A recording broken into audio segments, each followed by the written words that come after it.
আছে, সেসব কথা বাদ দে। আমি বলছিলাম কি, লাজুর এই অবস্থা কি ওর মানে শ্বশুর বাড়িকে জানিয়েছিস? জানানো উচিত তো। তুই হুট করে মেয়েটাকে এখানে নিয়ে চলে এলি, আবার কোনো ঝামেলা হবে না তো? হ্যাঁ, আমি ওদের কাউকে জানাইনি, কারণ ওদের কন্ট্যাক্ট আমার কাছে নেই। আচ্ছা, কি জানাবো, কি বলবো বলো তো?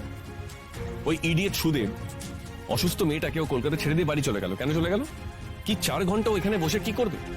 তোমরা বুঝতে পারছো ওর কিরকম সেন্স অফ রেসপন্সিবিলিটি?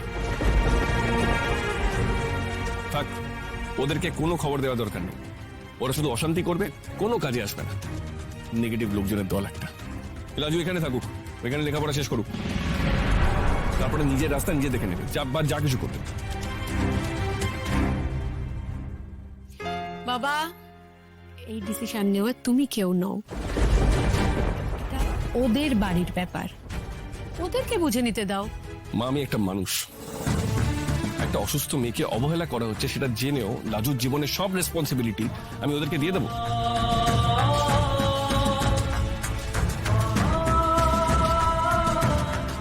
তোমরা তো দেখলে এই কয়েকটা দিন ওখানে গিয়ে ওর কি অবস্থা। ওই সুদেব আর সুদেবের ফ্যামিলির ইন্টেনশন হচ্ছে ওকে খাটিয়ে মারার। পড়াশোনা করলেই যাক, কাজ করতে হবে। সব বুঝতে পারছি কৃষ্ণ, কিন্তু তা বললে তো হবে না বল। ওদের তো খবর একটা দিতে হবে, ওদের বাড়ির বউ, ওদেরও তো দুশ্চিন্তা হয় নাকি? জেঠিমণি, আমি ওদের ব্যাপারে কনসার্ন নই, আর ওরাও যে লাজুর ব্যাপারে কনসার্ন সেটাও নয়। হ্যাঁ, আজকে রাতের রান্নাটা ওদের নিজেদেরকে করতে হবে, সেই জন্য ওরা রেগে যেতে পারে। না ঠিক আছে, এসব কথা বাদ দে না। আমি বলছি কি, তুই আমি মিলে তো এগুলো পাল্টাতে পারবো না, তাই না? লাজু এ বাড়িতে এসে যে থাক না, কদিন থাক, বিশ্রাম নিক, ভালো করে খাওয়া দাওয়া করুক, তারপরে সুস্থ হোক। কিন্তু দেখ, শ্বশুর বাড়িতে না জানানো উচিত, নাহলে সেটা অন্যায় হবে। জেঠিমণি, বললাম তো ওদের নাম্বার আমার কাছে নেই। তাতে কি হয়েছে, লাজুর কাছে আছে তো, আমি ওর কাছ থেকে নিয়ে নিচ্ছি। আমার কাছে আছে নাম্বার, আমার কাছে সুদেবের নাম্বার আছে, আমি ফোন করব। তোমার কাছে খুব তাড়া? লাজুকে এই বাড়ি থেকে যত তাড়াতাড়ি বার করা যায় খুব ভালো হয়, তাই না? দেখো অনুভব, তোমার এই মনে হওয়াটা বা তোমার এরপর কি মনে হবে সেটা আমার কন্ট্রোলে নেই, আমি আটকাতে পারবো না। দেখো অনুভব, ওকে কিন্তু ওর নিজের সংসারটা বাঁচাতে হবে, আর সেটা করার জন্য এটা খুব প্রয়োজন। তুমি লাজুর কথা ভাবছো? যার ঘাড়ে নিজের চুরির দায়ে ঠেলে নিজেকে সাধু প্রমাণ করার চেষ্টা করছিলে, তুমি তার কথা ভাবছো? এটাকে কি বলে বনলতা? ভণ্ডামি না আর কিছু? কৃষ্ণ, কেন অযথা পুরনো ঘটনার কথা তুলে কথা বাড়াচ্ছিস? আমার যতই বিরক্ত লাগুক, তোর যতই রাগ হোক, প্র্যাকটিক্যালি তো এই খবরটা সুদেবকে দিতে হবে। তারপর ওরা ডিসাইড করবে লাজুর ব্যাপারে ওরা কি করবে। আমি তো এক্স্যাক্টলি এটাই বলতে চাইছি আঙ্কেল। দেখো, আমার মনেও এখন রেস্ট নেক, এরপর ওকে খাইয়ে দাইয়ে রাতেই বাড়ি পাঠিয়ে দেওয়া উচিত।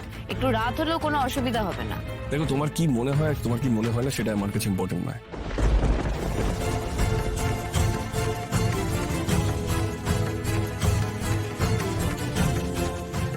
আমার কাছে ইম্পর্টেন্ট হলো ডক্টর কি বলছে।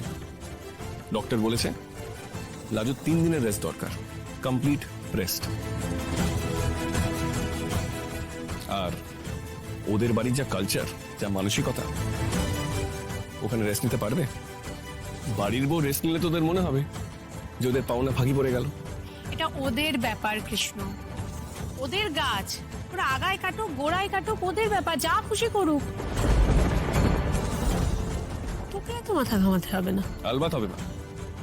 একটা মেয়ে যে এতদিন এখান থেকে পড়াশোনা করেছে, যার এখান থেকে একটা উজ্জ্বল ভবিষ্যতের সম্ভাবনা আছে, সেটা নষ্ট হয়ে যাক আমি চাই না। আঙ্কেল প্লিজ ওকে একটু বোঝাও, লাজুর এই বাড়িতে থাকা নিয়ে আগেও সমস্যা হয়েছে, এরপরেও কিন্তু হবে। কি সমস্যা? কিসের সমস্যা? ওরা লাজুকে ওই বাড়িতে ঢুকতে দেয়নি, তার জন্য লাজুকে এই বাড়িতে থাকতে হয়েছিল। তখন কোথায় ছিল ওদের ঘরের বউ সব কথা? হ্যাঁ, ওরা বদমাইশি করেছিল বলেই লাজুকে এখানে থাকতে হয়েছিল। লাজু শখ করে এখানে থাকেনি। এখন বদমাইশি করে ওরা লাজুকে এই বাড়ি থেকে নিয়ে যাবে, একটা অসুস্থ মেয়েকে? তুমি কি ভুলে গেছো আন্টি? আন্টি তুমি কিছু বলবে না? তুমি কিচ্ছু বলবে না? তুমি বেশি কি কি কথা বলেছো কি ভুলে গেছে? ও যদি সেম কথাগুলো আবার এসে বলে, আবার অপমান করে, সেটা কি তোমাদের ভালো লাগবে?